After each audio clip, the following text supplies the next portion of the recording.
English teachers of Reddit, what's the most cringy essay / poem / story you had to grade? I didn't have to grade her poems, but 14 years old Andrea had a total crush on me. From day one.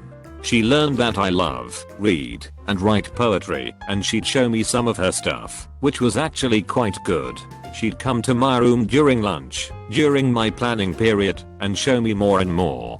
Being super uptight about being a lone female student, we'd go into the hallway or library. Her poems started getting more and more erotic, however, and eventually I had to tell her that, while the writing is very creative, the content is not at all appropriate to be showing your teacher.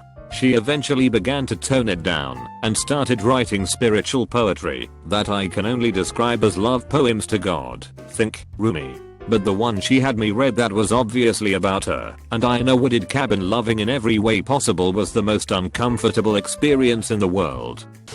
I taught an 8th grade English class as a substitute once, and I used an essay I found online as an example of what not to do. The students laughed as they tried to find all the errors. It was about the Japan's attack on Pearl Harbor, which was apparently part of the Vietnam War, and was George Bush's fault. Somehow it was also the greatest time in US history. The last paragraph ended with, "So that's my essay, peace out. I wish I could find it again."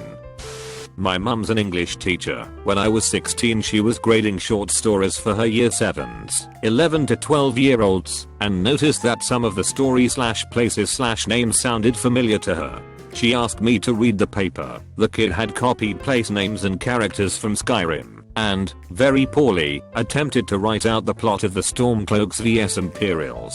My brother and I had been talking about Skyrim the whole summer holiday before, much to my mum's annoyance, but it meant that she caught the kid out for his plagiarism.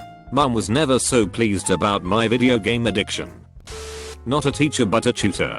The 14-year-old girl I was tutoring had to do an essay on Romeo and Juliet, and she chose to do a persuasive essay on how they were truly in love and it wasn't just a teenage romance. She selected every single dick joke, euphemism, and inappropriate line from the play as a basis to her argument, truly believing that they were romantic. It was really difficult to refrain from explaining that Romeo's "wilt thou leave me so unsatisfied" was actually him saying, "Hey girl, what you going to do about my blue balls?" and not a declaration of love. My father-in-law always loved telling the story of when he assigned his history class to write a paper about a historical figure. One kid got Karl Marx, and in the paper, the kid wrote something like, "Karl Marx was born in Austria. He had 3 brothers, Harpo, Chico, and Groucho," and the kid wasn't joking. ESL teacher here. One kid wrote a poem about sharks, but spelt it back "shart." It even has a drawing of the massive great white shark, his favorite of all the sharks. Less cringy for him, I didn't try to explain what a shark was, more for me, realizing I'd probably failed him as a teacher. Hilarious though, still got it somewhere. Not a teacher, but a tutor. I read an essay where a student made a long, drawn-out comparison of hamsters to black people. Still physically cringe when I think of it. At the end of 5th grade, we were all given the assignment to read Cyrano de Bergerac over the summer, and told we would be tested on it at the beginning of 6th grade. I didn't read a lick of it. Lo and behold, show up for the first day of 6th grade English, and we have a test waiting for us, including a multiple choice section and 1-page essay. I guessed my way through the multiple choice, and wrote my essay on how I felt it was ridiculous that they would assign homework over summer break. I ended up getting like a 40 on the assignment. About 90% of my multiple choice answers were unsurprisingly wrong, but the teacher still gave me half credit on the essay because, apparently, I at least made a compelling argument and wrote a proper essay. Was an interesting way to start off middle school. I teach the ESL at a lycée, high school, here in France. I gave an assignment to my terminale kids to write an essay about themselves having to do with various topics. Things like something that impacted their life greatly, but at the time, didn't seem like that big of a deal, or how they learned something about themselves they never thought possible, whatever. Then I told the story about how I had come to live in France permanently through a series of seemingly random events as an example. Some girl took my story and wrote it back to me, word for word. She didn't even change people's names. When I called her out on it, she claimed I had no proof she'd copied me, since she was technically foreign as well, Spanish, and it could have happened to her. Obligatory not an English teacher, but my friend in grade 8 was into writing really uncomfortable Harry Potter erotic fanfictions. Now, I came from a super conservative family and wasn't especially keen to discuss them, but she was an awesome friend and was always so proud to show them off that she'd consistently have me edit them. I stuck to grammar, didn't even want to attempt the content before she'd post them online.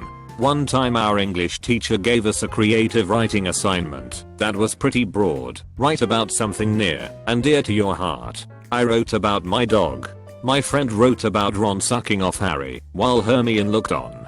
Pretty sure there was some Dumbledore fang bestiality in there too. It was something she'd written a while ago, and was quite proud of. Definitely going for edgy, and she wanted my opinion as an editor, whether she should submit it. Usually I'm pretty tactful, but I remember distinctly telling her that was a god-awful idea. Turns out, she submitted it anyways. The kicker? She wanted to give me credit for my work, so she included my name under editor. We were both called into the office several days later to discuss what was not appropriate content for class. Fortunately my parents weren't called. Vice principal was well aware that this was my friend's work, and I had been reluctantly dragged along for the ride, but I was absolutely humiliated. Fortunately my friend has grown up to be a very successful, socially well-adjusted person. Oh god, obligatory not an English teacher, but I found out a high school ex, at the time we were dating, submitted poems about his first masturbation/sexual experiences. They weren't necessarily explicit, but with some word choices here and there, the implication was very strong. I can't imagine being his teacher reading about his students' awkward sexual releases. I felt that second-hand cringe was so bad. During my ill-fated stint student teaching semester, the juniors, 11th grade, were reading The Crucible. Each week, they had a list of 10 spelling words related to the text, and they had to write a sentence that showed they understood the word's meaning. My mentor teacher told me to skim and make sure there was a sentence, then stamp it for credit, and move on. This was fine until these kids got the word relent, which was defined as to soften. Easily 10 to 15 kids from each class used the same sentence. The pillow was relent. Clarification edit. Nope, not their second language. This was an upper middle class high school with a small population of lower socioeconomic students. Not an English teacher, but a creative writing major. We often do workshops with other students, where we edit their work, mostly for content, but also for grammar and punctuation if needed, surprisingly often. Anyways, this was a junior level class I was in, and another student turned in what was basically fan fiction of that one Warrior series, the one with the cats. I haven't read it. It wouldn't have been too much of a problem if it was written well, but she often repeated entire paragraphs and a lot of the dialogue, as well as employed incredibly sexist stereotypes, like men being overly aggressive and dangerous and women being submissive and scared of the outside world. I felt bad cause I felt harsh while editing it, but it was tough to get through a single page without cringing. Geography teacher here. Last year I told my students to write 5-page scientific paper on a subject related to astronomy. These are some of the gems I received. A paper on the moon, which gave all theories on how the moon came to be. After that it somehow switched to the role of the moon in astrology. One student submitted an article of Wikipedia. I mean, he didn't even format or anything. He literally copy-pasted and sent. Another student copied the essay of a 13-year-old boy. He was 18. There were more, but I've blocked them out. They were writing a short story about Scooby-Doo. It's the kind of mistake that anyone can make, but it transformed the sentence. Ideal sentence, the case was a hard one. Actual sentence, the case was a hard on. Not a teacher, but I just wrote about climbing the steps of High Hrothgar in Skyrim, complete with trolls and Lydia, for a creative writing piece we had to do. I was so proud. I think I got good marks for it too. Someone made an MCR version of a romance poem we were studying. It was depressed and graphic. It was so emo. It was bizarre, implying that the, admittedly very strange, student wanted to fuck me. It was handed in as a response to poetry, and I had to be persuaded not to read it aloud in the staff room by my head of department. Basically, don't let angsty teenagers anywhere near poetry. I'm an English professor. Years ago I was teaching remedial students at an inner city community college. I gave them a prompt that asked them to create a narrative about a time they felt they had to tell a lie. I was reading through the essays one night, and one jumps out. The student is a gang member who took revenge on a rival who killed his cousin. He walked me through the night and details everything. He then explained how he beat the charges. Basically a murder confession. I check him out on the databases, and he had indeed been charged, tried, and acquitted. He was a nice enough kid, and I never felt threatened by him, but I was wary after that. I still remember his name. Former college English/writing tutor here. I once reviewed a man's autobiographical essay in which he narrated his own conception and birth in the first person, including a detailed biological play-by-play of his embryogenesis, repeatedly and nonchalantly referred to himself as a Ren ********, launched into a multi-paragraph tangent on gratuitous gendering of children's toys at Toys R Us, admitted to committing several violent and drug-related felonies at various points in his life, and listed my mother's name in his works cited, ostensibly for information about his conception. For some reason, he also copied and pasted a Bible verse at the end that had nothing to do with the essay. I wish I had saved a copy. It was magical. Not a teacher, but I have a good one. It was a poetry class for undergrad. One of my roommate's good friends was in the class. I used to refer to her as Slud-1. There was two of them who made a pact to lose their virginity before the end of the first semester, and boy did they. I had only met her a couple times, and she was a stuck-up bitch, but even she didn't deserve this. So in this class along with her are two of her best friends, and a guy who lived in the same dorm building. He knew all of them, and they had friends in common. Well, there was an assignment for a poem that everyone knew would have to be read in front of the entire class. This guy proceeds to write a poem about how he hooked up with Slud-1 in the very public jacuzzi of their dorm area. A former hotel turned into dorms, so it had a small pool and jacuzzi. How great it was, and in explicit detail what they did. How the condom broke. How he had to go buy plan B and split the cost of her. How expensive it was to split the cost with her. I guess $20 some off bucks is a lot for a college freshman. How he then went on to hook up with one of her roommates, and how said roommate was better in bed. He did all of this knowing that she was in class, that two of her best friends were in the class, and that there were several other people who knew her or lived in their dorm area in the class. Needless to say, that is one class I will always remember, and I'm sure she will too.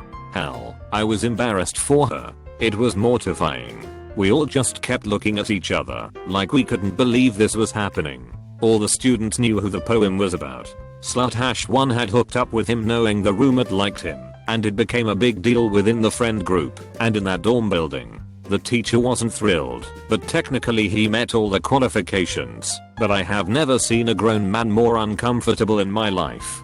We also had another assignment, where you put 3 important meaningful items into a box, and exchanged it with another person in class, to write a poem about the other person.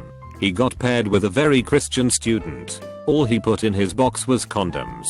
She wrote a poem about how he was going to go to hell for his sins, and how much of a self-absorbed asshat he was. While those weren't read aloud, she let me read it, and it was awesome. Not a teacher, but I feel bad for my creative writing teacher back in high school. I personally wrote a poem about suicide that ended up actually being about Jello. I have no idea how it went. I just knew teenage emo me was super proud of it. There was also a girl who kept reading passages from her CSI sexy fanfiction. I was embarrassed for her. When I was a senior in high school, I took a geology class at a local college. I got a question wrong about snow's effect on the environment. I sent the professor an email asking about it. I meant to ask him about snow's albedo, which is the property of reflectivity. But I didn't know how to spell it, and didn't bother googling it, so I just went with the first autocorrect suggestion. So that's how I sent my professor a question about snow's libido. Also from that class, in the lab portion, we had a mineral identification exam, where basically he put 25 or so minerals out, and we had to identify them. pretty easy, but we also needed to provide an industrial use for each one, which I completely forgot to study for. I had looked up most of them like 2 months before, and remembered most of them are a component in perfume, so I put perfume for almost every single one. One exception was corundum, which is the standard for a hardness of 9/10. So under industrial use, I put used in hardness testing, kits for geology labs. He gave me half points for that, and announced that on the next test perfume was no longer an accepted answer. Shockingly, I got an A in that class. During the 11th grade I was told to rewrite Shakespeare's To Be or Not to Be. My teacher was kind of a total prude, and told us not to write any gross stuff, or it was an automatic fail. My opening line was, to go or not to go, oh this indigestion, and I wrote it about diarrhea. She failed me. I wrote my final essay in that class about the use of birds as symbolism in modern American literature, and it was called, Put a Bird on It, and I cited the Portlandia sketch in the essay. She didn't love that either. My uncle is an English teacher, and he told me about one essay that a student wrote. They put a quotation mark at the very beginning of the essay, and one at the very end. The entire thing was plagiarized, but the student tried to argue that, because he used quotes, it was not technically plagiarism, because he showed that it came from another source, never mind that the source was not indicated. Not a teacher, but I worked at a school, came upon a pile of poems that kids had to write in English, French school, for their homework. Teacher must have forgot them by the printer overnight. Every kid wrote something like 10 to 15 lines, but this one kid seemed to have a bunch of pages stapled together. I took a glance and the kid actually copied an entire Harry Potter chapter. It was about 10 pages long. Only thing, he changed the names slightly. I remember vividly that Harry was Henry and Ron was Ronald. Others I can't quite remember. No idea if the kid got a good grade for the effort, or if the teacher just made him or her redo the thing. I thought it was actually hilarious.